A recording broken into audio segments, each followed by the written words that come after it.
jack studs. They're cut off. Now, there's this very specific nailing pattern for your sheathing to that panel as well as to these studs to lock them all together. So it forms a rigid connection between the short little panel section and this header coming over. And as I said, it's not treating it like a traditional where we have king post, jack stud, header coming over to the king post and stopping. This is saying it goes past the opening and it goes to a king post and a jack stud that's over on the corner of the actual panel assembly, meaning the building. So that's what we're calling out for. And this is just one example. There's other ones. There's ones without a hold down. Again, they're limited in where I can use them, but the idea is there's graphics to tell me what I need to know. And make sure you follow all the details if this is the method you're going to see or use or regulate. And again, there's different ones in the code for picking those up. Here's another one. And notice it doesn't have a requirement for the foundation under the opening to be tied together with steel. And it doesn't have the hold downs on it. And it does have a single plate instead of a double plate, but it has got 2 anchor bolts. And again, the other side of the opening's only got 1. So we've got details which you can follow to get those bracing methods in place. This is the porthole framing method. So these are in the code. This came from your code diagrams. You can take a look at those when you get the chance. The other thing I neglected to mention is there is a method which is going to be in 602.10.12, which is going to be my simplified wall bracing method. And you can be the judge whether you think it's actually simplified or not. So 602.12 gives me an alternative to using what we just went through. Now it's the same principles. What it does is it puts limits on the building that are accessible to use this, that are acceptable to use this. So that is something I would take note of.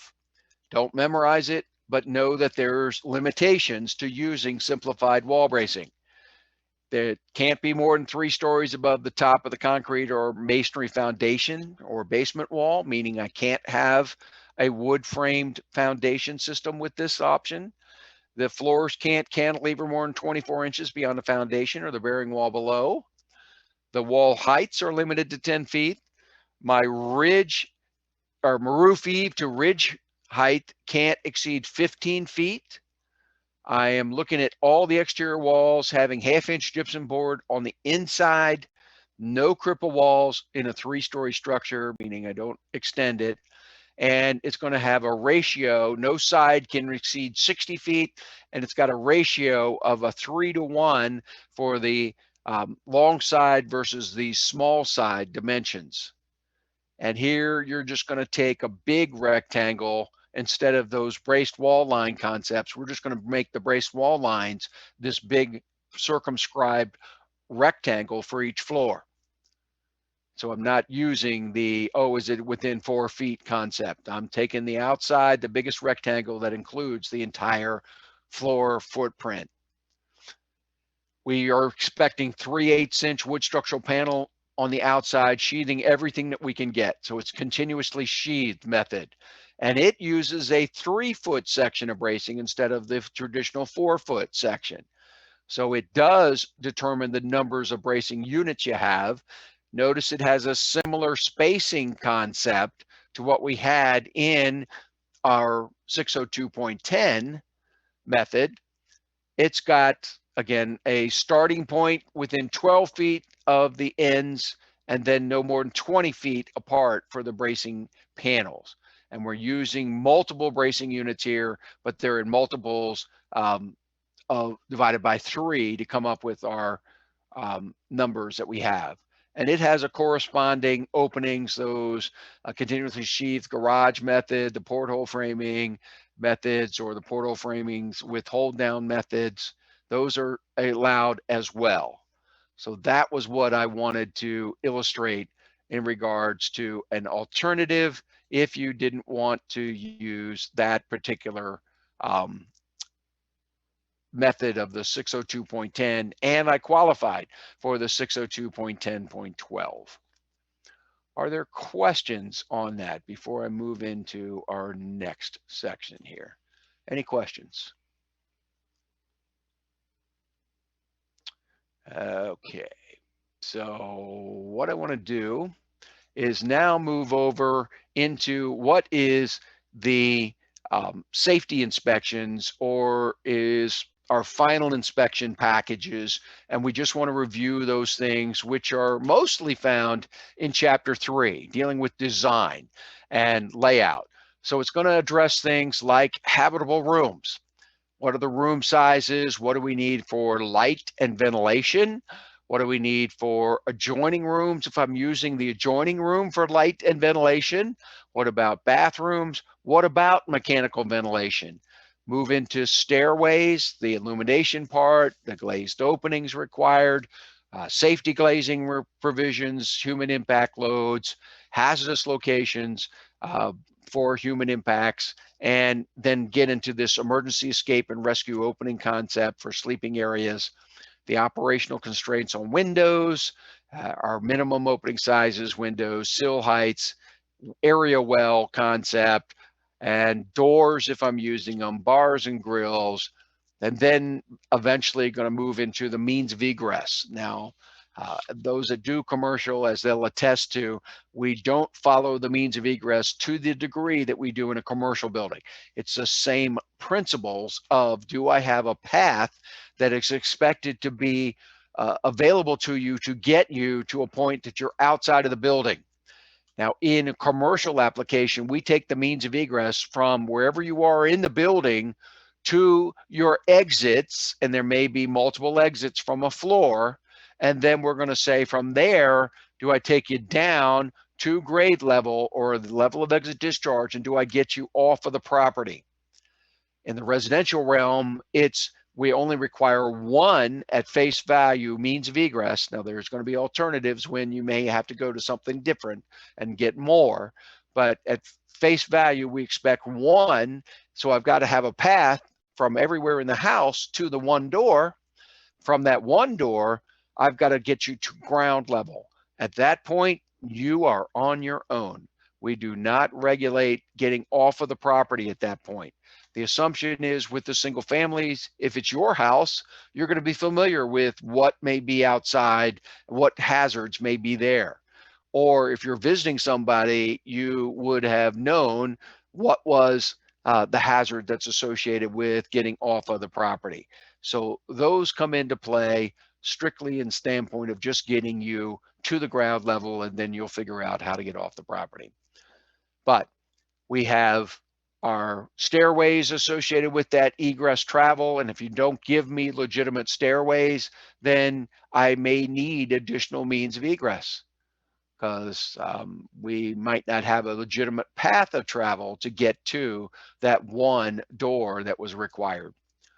We have sprinkler requirements. Now, I know if we polled that the majority of y'all probably don't use the sprinkler requirements. However, here in Maryland, they're mandatory, and they have been. In fact, we have some states, or some counties, in the state that have had mandatory sprinkler systems for over 60 years now. There are requirements in the state for sprinklering of single families, and we just want you to understand, especially going for the exam, what's in that section, how you would apply that section in case you get questions on it. Then we talk about smoke alarms. We're going to talk about the idea of carbon monoxide alarms, and that should close us out. So looking at this section in terms of tasks, each one of those subjects gets covered in basically its own task as we move through. So the first thing we want to address is this idea of light and ventilation. So to have a habitable room, we are trying to reach a point where you would be able to have natural light such that I may not need to turn my lights on in order to see, in which case it's an energy conservation saving thing. In addition to that, which goes hand in hand with it, is going to be the ventilation aspect. So if I can have openings which allow me to have natural ventilation through the space, then there's an energy savings associated with that as well. And it likewise is tied to this idea of how much floor area I actually have. And we can go back and look at the history and talk about, where these came into codes, which was basically from tenant housing, and first ones in this country can be traced back to New York City and some of the requirements on those tenements that they had that people were living in, forced to live in some cases. And so it tied it to the floor area. But we have settled on and had for a long time a requirement that ties the amount of light that is available to a habitable room must be equivalent to 8% of the floor area in the percentage of square foot of light that is actually available via the windows. That's just glazing. And of course, we found that, well, that's not good enough when it comes to ventilation. I need to be able to have an opening. And if you think in terms of a double hung window, they took the total glazed area and then they said, well, a double hung window, when you open it, you get half of that in terms of the amount of ventilation. So it's 8% of my floor area in the amount of glazing I have, and the amount of ventilation I need in opening is going to be 4% of the floor area. Now, bathrooms get their own set aside requirements that are going to be just a minimum of 3 square feet of glazing in a bathroom. And of that, it's going to say I need to have 1.5 square feet of openable area. Now, here is where, when you're taking your exam, I want to caution you to make sure that you have read the question. Is it talking about natural light or is it talking about ventilation? Because they're two animals here. They're both based on square footage.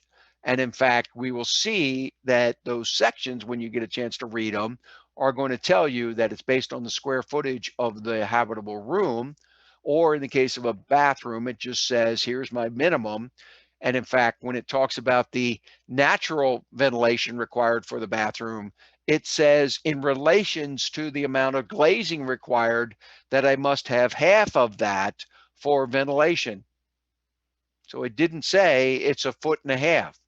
You have to realize when it says half of what's required for light is going to be available for ventilation, that would imply it's a 1.5 square feet. So you won't find it spelled out saying you need 1.5 square feet for ventilation in a bathroom. It's going to say half of the amount of natural light that's available would be the minimum I need for my ventilation purposes. So see where I'm going there? Just be careful and cautious about your wordage on that.